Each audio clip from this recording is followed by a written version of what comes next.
Oke, perkenalkan saya Bianzaka Hanif dengan NPM 2442006 serta dari Prodi Teknik Informatika. Nah, pada video kali ini saya akan menjelaskan terkait proses pengembangan web web manajemen event kampus dalam menggunakan metode ataupun dengan menggunakan tools yaitu Trello. Berikut videonya. Akan menjelaskan terkait bagaimana cara saya memanajemen pembuatan sebuah web dalam manajemen event kampus. Jadi isi dari web tersebut itu adalah yang berhubungan dengan manajemen event kampus. Nah, yang pertama itu ada project charternya. Jadi project charter itu ada di mana kayak sebagai deskripsi awal mengenai project ini. Kita lihat di project charternya. Nah, di sini tuh ada deskripsinya. Itu yang pertama latar belakang. Nah, jadi pengelolaan event kampus saat ini masih dilakukan secara manual atau menggunakan media terpisah sehingga kurang efektif dalam hal koordinasi, publikasi, dan pendataan peserta. Yang kedua yaitu tujuan proyek.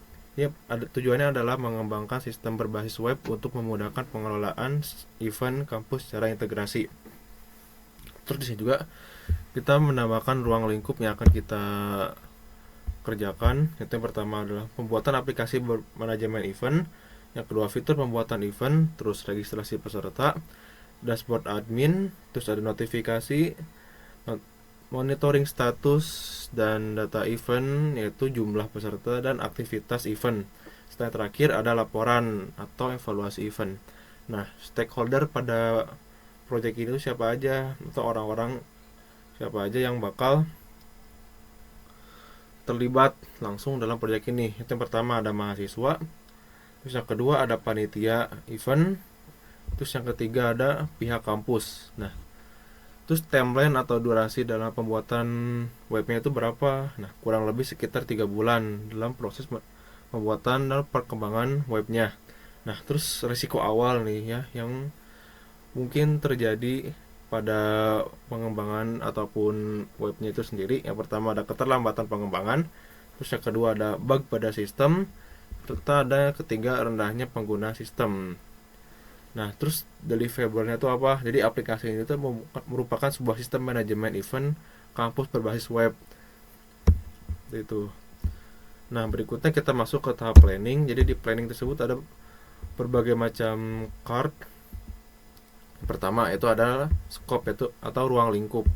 Jadi di scope itu ada apa aja? Nah, pertama ada fitur utama yang muncul pada web. Itu pertama ada login atau register. Yang kedua ada create event. Jadi panitia dapat membuat sebuah event dan dimasukkan ke dalam website. Terus ada join event atau mahasiswa. Jadi para mahasiswa itu dapat mengikuti eventnya. Terus ada dashboard admin. Dashboard admin itu adalah untuk menambahkan beberapa fitur dan lain sebagainya. Terus ada notifikasi yang bakal muncul di sisi user.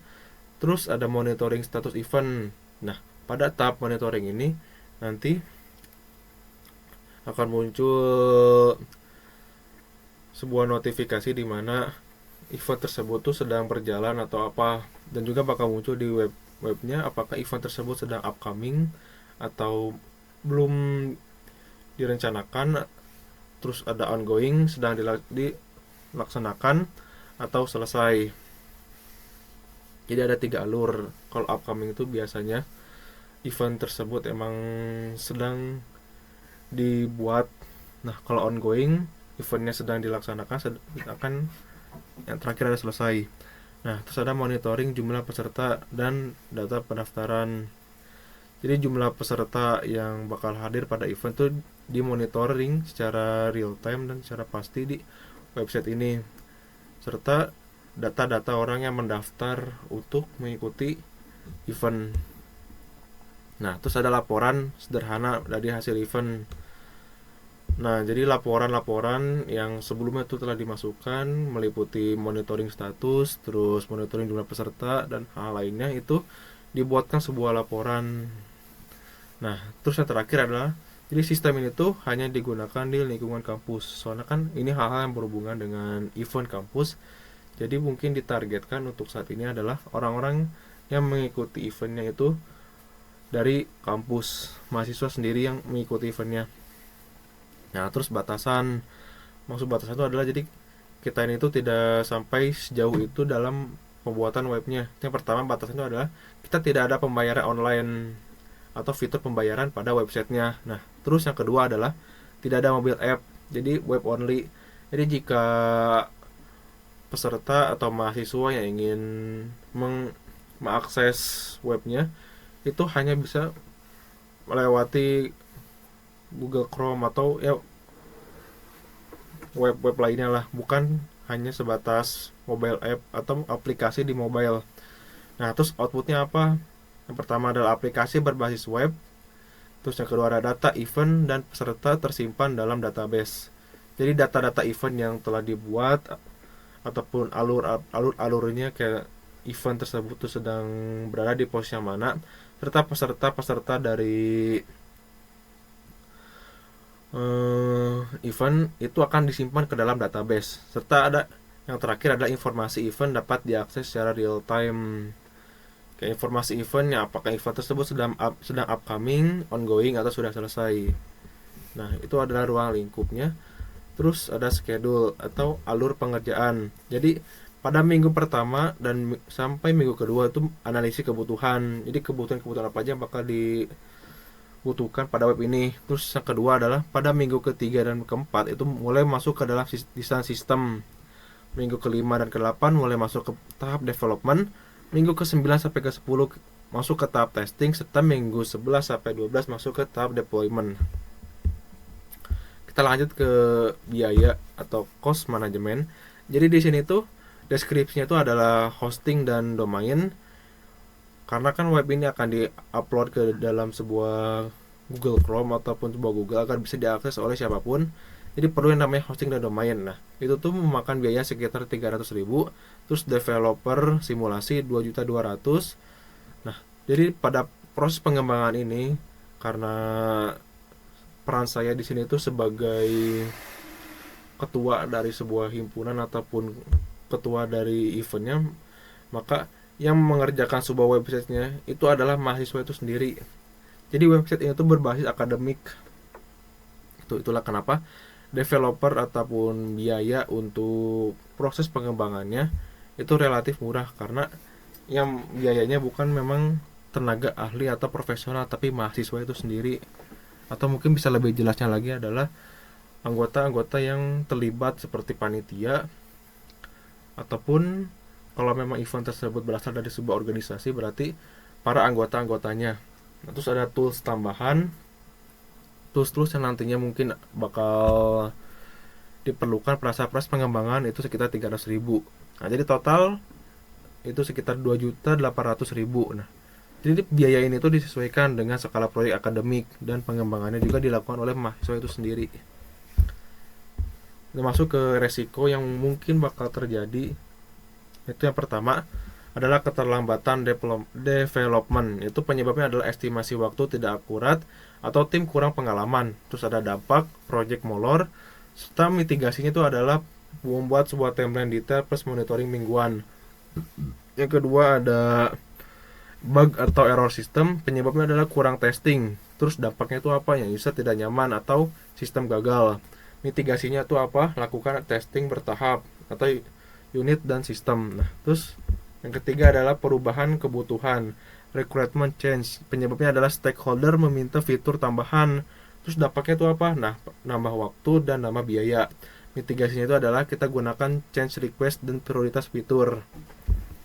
Terus yang keempat ada kurangnya komunikasi dalam tim. Penyebabnya itu apa? Tidak ada koordinasi jelas, dampak miskom, kerja tumpang tindih.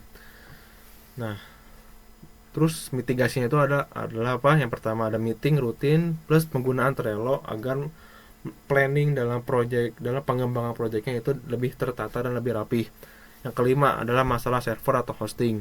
Penyebabnya adalah bisa server down atau overload karena terlalu banyak data mahasiswa yang menginput ataupun yang masuk. Nah, dampaknya itu apa? Jadi sistem tidak bisa diakses karena ya servernya juga down atau overload.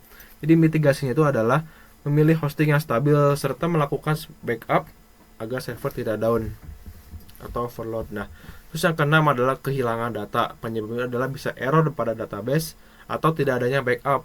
Nah, dampaknya itu apa? Jadi data peserta yang sebelumnya sudah diakses ataupun data-data lainnya itu dapat hilang. Nah, jadi mitigasinya itu adalah kita harus melakukan backup rutin pada bagian database.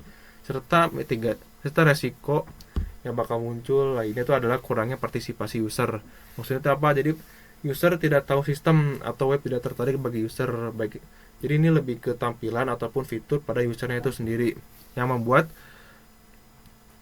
tampilan pada webnya sendiri yang membuat webnya itu tidak diminati oleh user. Nah, jadi dampak itu apa? Jadi aplikasi atau webnya tersebut tidak digunakan.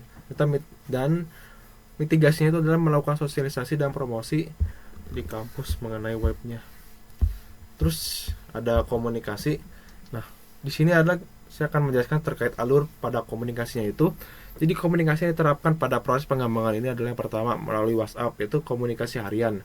Jadi saya sebagai ketua ataupun ketua dari pengembangan proyek ini akan melakukan komunikasi harian pada WhatsApp ke bagian-bagian yang pengembangan juga. Terus ada Google Meet, meeting mingguan. Nah, meeting mingguan ini menjelaskan terkait alur ataupun sudah sampai mana program ataupun anggota dalam proses pengembangan tersebut mengembangkan webnya. Terus ada Trello, tracking tugas. Nah, pada Trello ini kita bisa memetakan kayak tugas-tugas agar lebih mudah dalam penyusunan dan pembagiannya.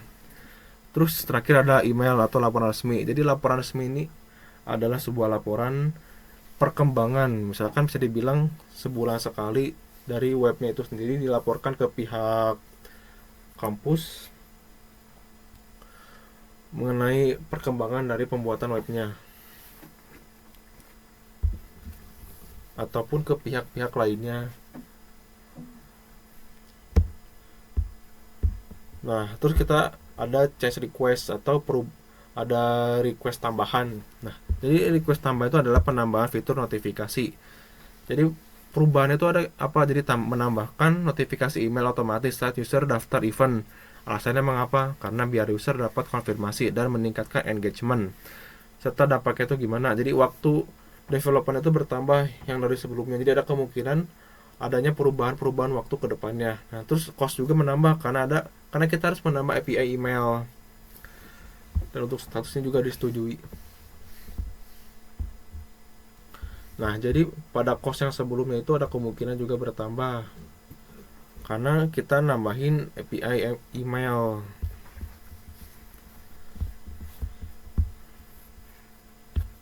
Nah, nambahnya itu kurang lebih sekitar. Nah, kita berarti itu masuknya ke tools tambahan nambah email tersebut. Berarti kita nambah paling sekitar 200.000 atau 300.000 lah.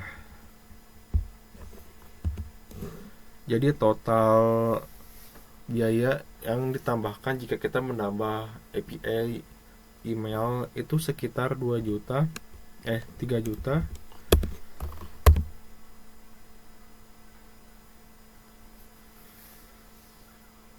3.100.000.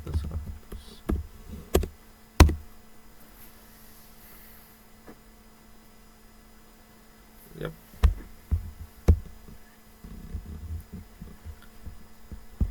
Oke, berikutnya kita masuk ke card berikutnya, list berikutnya itu execution. Nah, pada tahap ini kita lebih memetakan hal-hal apa saja harus dikerjakan. Ini pada bagian itu terhubung langsung dengan yang sebelumnya, yaitu schedule. Jadi di sini tuh kita lebih jelas lagi apa aja sih yang sudah dikerjain pada webnya. Nah, kalau kita ingin mengindikasikan bahwa kita sudah selesai mengerjakan salah satu dari beberapa set ini, berarti kita langsung tinggal checklist saja. Kayak misalkan kita sudah nge-setup project nih, berarti langsung checklist. Terus untuk desain database-nya juga kita sudah selesai, checklist juga. Dan yang lain sebagainya kayak coding front end itu udah beres, baru checklist. Nah, jadi gunanya untuk fitur-fitur checklist ini pada bagian execution itu biar kita lebih jelas dan lebih gampang dalam memetakan hal-hal apa saja yang sudah selesai dikerjakan pada webnya. Nah, mungkin segitu dulu penjelasan terkait pengembangan web dalam manajemen event kampus. Ya. Sekian dari saya. Wassalamualaikum warahmatullahi wabarakatuh.